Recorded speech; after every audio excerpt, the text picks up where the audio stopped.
Hello students, this is class 8 and now we are going to continue our chapter number 9, which name is Wangari Maathai, pioneer of the Green Belt movement, and of course this is the last part of our chapter. So in our previous, if you didn't watch the previous video, so first you have to watch, then go through it. Okay.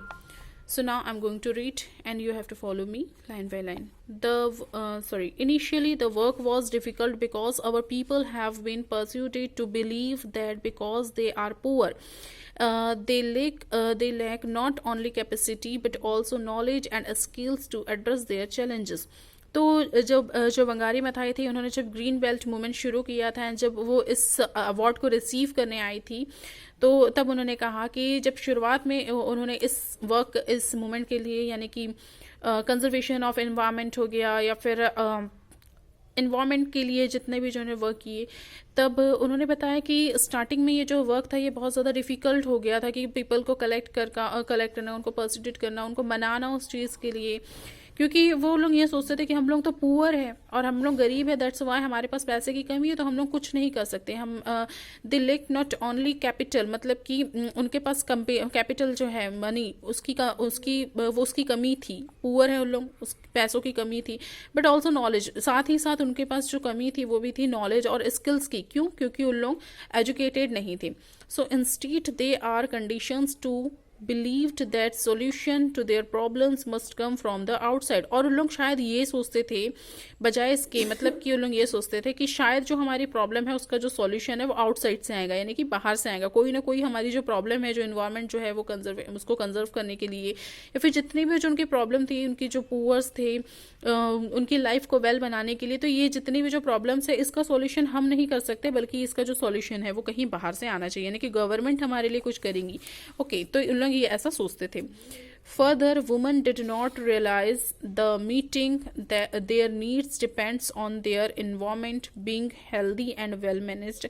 Initially जो woman थी, जब उन लोगों के लिए work किया जा रहा था, तब उन लोगों ने भी ये रियलाइज़ नहीं किया था कि ये जो इन्वायरमेंट है ये इनके लिए इतना हेल्दी और वेल मैनेज्ड बन सकेगा. They were also unaware of the injustice of international economic arrangement, और वो इनजस्टिस कर रही थी अपने इन्वायरमेंट के साथ. सिर्फ क्यों? इंटरनेशनल इकोनॉमिक को अरेंज करने के लिए. ऑफकोर्स यही हो रहा था ना, उन्हें कौन सी क्रॉप उगानी थी?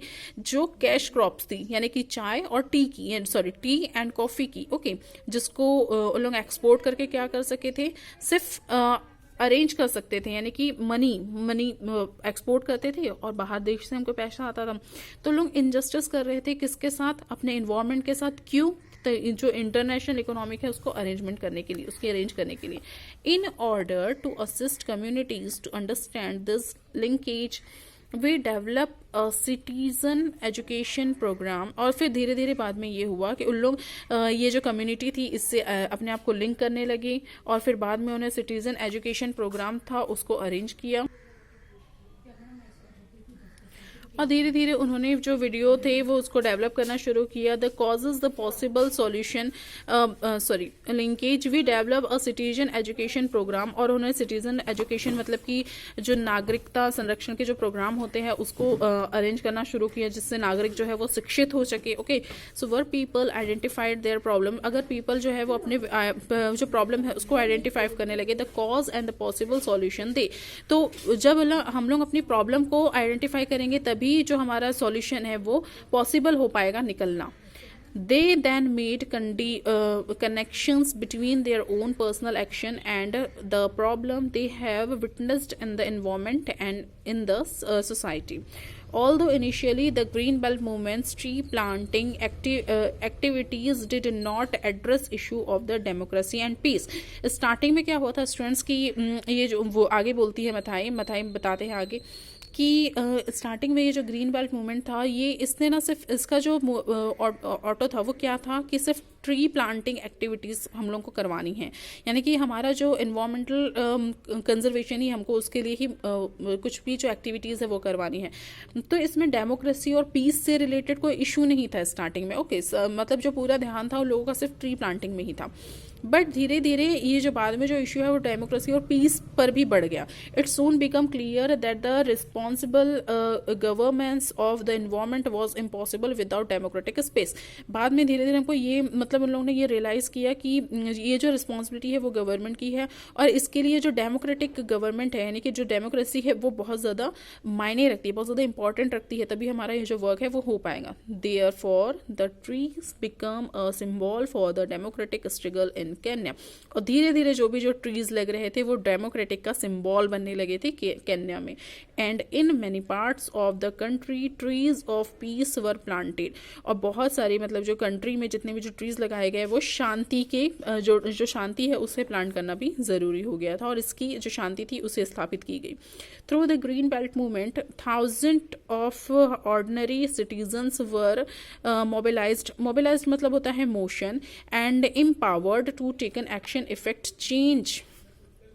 तो जो ग्रीन बेल्ट मूवमेंट था स्टार्टिंग में 1000 पीपल इसमें मतलब आगे आए, उनको मोशन में लाया गया. मोबिलाइज मतलब कि उनको मोशन में लाया गया, उन लोग मतलब कि उनसे कुछ काम निकलवाया गया, एम्पावर्ड किया गया इस एक्शन के लिए, ताकि आप उसके लिए मतलब कि जो हम लोग जो चेंजेस ला रहे हैं जो ग्रीन बेल्ट मूवमेंट है उसके लिए आप लोगों को रेडी रहना चाहिए. So they learned that the time has come to overcome fear and a scene of helpless and movement to defend democratic rights. And धीरे धीरे ग्रेजुअली लोगों ने ये डिसाइड किया कि अब ये जो टाइम आ गया है कुछ करने का, कुछ सीखने का. Overcome fear and sense of helpless and moved to defend democratic right. मतलब कि अब हमारा जो डरने का है और जो मतलब कि मतलब सिर्फ एम्प्टी जो बैठे रहते थे हम लोग, इसका टाइम अब चला गया. अब जो टाइम आया है वो कुछ करने का टाइम आया है, मूव करने का टाइम आया है, डेमोक्रेटिक राइट्स के लिए डिफेंड करने का टाइम हमारा अब आ चुका है. ये लोगों को रियलाइज होने लगा. As I conclude reflect on my childhood experience when I would visit a stream next to our home to fetch water. My mother वो आगे मथाई कहती हैं कि जब मैं अपनी जो रिफ्लेक्ट है, जब मैं अपने जो चाइल्डहुड है, बचपन है, उसका एक्सपीरियंस देखती हूँ, उसका एक रिफ्लेक्शन देखती हूँ, तब मुझे याद आता है कि किस तरीके से जो मेरी माँ है वो फैच यानी होता है वाटर को खींच के लाना, जैसे हम लोग जो कुएं से पानी को खींचते हैं, फैचिंग करते हैं, सो फैच कवर्ड वही होते हैं. तो मेरी मम्मा जो है वो वाटर खींच के लाती थी. And I would drink water straight from the stream playing among the arrowroot. और किस तरीके से मैं डायरेक्टली मतलब कि वो जो स्ट्रीट वहाँ पे जो बहती थी, जो स्ट्रीम्स वगैरह नहरें वगैरह बहती थी, तो उसके पास में जाके इतना क्लीन वाटर रहता था कि मैं उसको एरो रूट लीव्स मतलब कि डायरेक्टली वहां से पी लिया करती थी.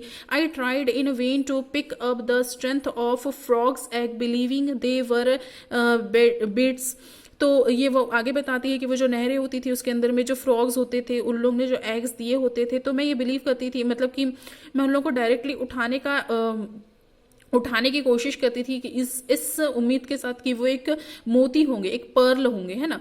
But every time I put my little finger under them they would break. लेकिन जैसे ही मैं पानी के अंदर अपना हाथ डालती थी तो वो ब्रेक हो जाते थे, टूट जाते थे. Later I saw thousand of tadpoles black energetic and wriggling through the clear water against the background of the brown earth. लेकिन धीरे धीरे और बाद में जब मैं देखती थी तो उस वाटर में 1000 ऑफ टेडपोल्स जो थे वो फुदकते, ब्लैक एनर्जेटिक, जो ब्लैक कलर के या ब्राउन कलर के होते थे, बहुत ज़्यादा एनर्जेटिक होते थे, फुदकते हुए मुझे उस वाटर में नजर आते थे. मतलब उनके कहने का मतलब ये है कि वो पानी इतना क्लीन होता था कि उस क्लीन वाटर में, अपने जब चाइल्डहुड की बात बता रही है वो, कि जब मैं बचपन में छोटी थी एंड मेरी मम्मी नहर से पानी खींच के लाती थी. कभी कभी ये होता था कि जब मैं खेलती थी, खेल के दौरान जब मुझे प्यास लगती थी and when I feel thirsty, then मैं क्या करती थी, वो नहर से ही पानी डायरेक्टली पी लिया करती थी. और पानी पीते पीते मैं ये देखती थी कि वहाँ पे मोती जैसा कुछ शाइन कर रहा है, तो मैं उसे उठाने की कोशिश करती थी, बट वो फूट जाता था. क्यों? क्योंकि वो फ्रॉग के एग्स होते थे, अंडे होते थे, और कुछ दिन बाद उसमें से हजारों की तादाद में जो टेडपोल्स है वो निकल आते थे, ब्लैक और ब्राउन कलर के. तो वो काफी एनर्जेटिक होते थे, जो पानी में ही फुदकते हुए से नजर आते थे. मतलब कि ये बताना चाह रहे कि पानी कितना क्लीन था उस समय. This is the world I inherited from my parents. और ये वो वर्ल्ड था, ये वो वर्ल्ड था, मतलब कि ये वो दुनिया थी जो इनहेरिटेड हुई थी फ्रॉम माई पेरेंट्स। इनहेरिटेड मतलब कि विरासत में मिली थी मुझे मेरे पेरेंट्स से, मुझे मेरे माँ बाप ने दी थी ये दुनिया। Today over 50 years later, but आज जो 50 साल हो चुके हैं, तो the stream has dried up. वो जो स्ट्रीम है, वो जो नहरें हैं जो पानी से भरी रहती थी, जिसमें हजारों टेडपोल्स थे, अब वो सूख चुकी है। Woman walk long distance for water.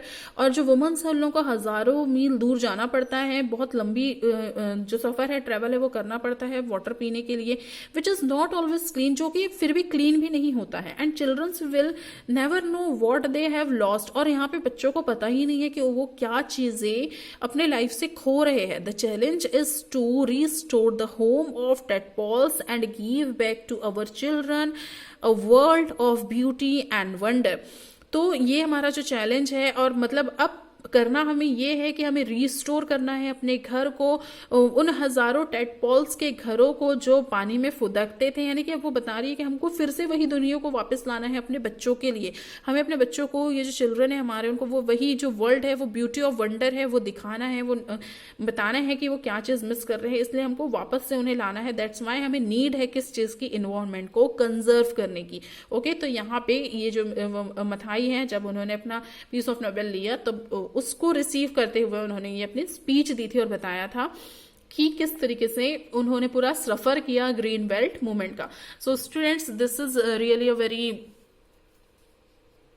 adorable and appreciation movie story. I'm stopping here, and finally we completed this chapter.